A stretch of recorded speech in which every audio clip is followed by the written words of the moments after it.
The area around Kendall has a long history in timber cutting. Not far from Tipperary Road, an old steam-driven train terminated up in the forest. It carried the logs to Kendall and was rebuilt in the Depression in an attempt to revive the industry. But beyond the changes from bullock to bulldozer and from cross-saw to chainsaw are new methods driven by new forces.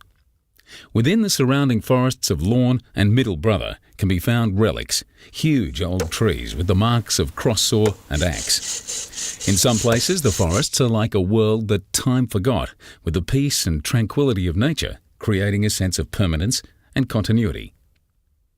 Yet the forests reflect many things, and within them are the signs of the changing practices that arise as new technologies are adapted for logging.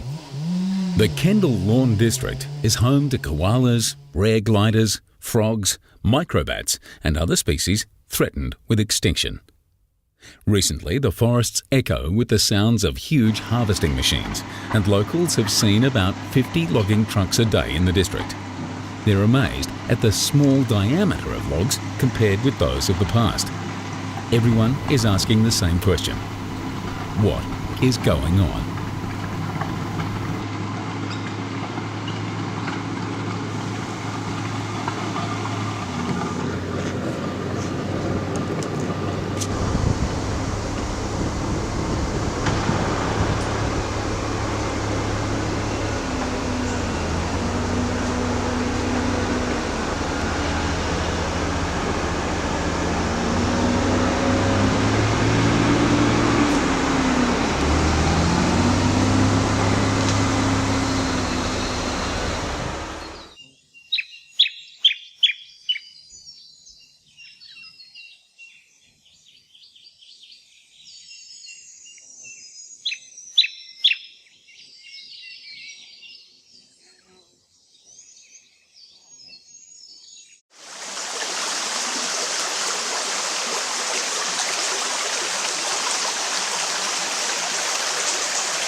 Terry, what's the significance of these Casuarina torullosa?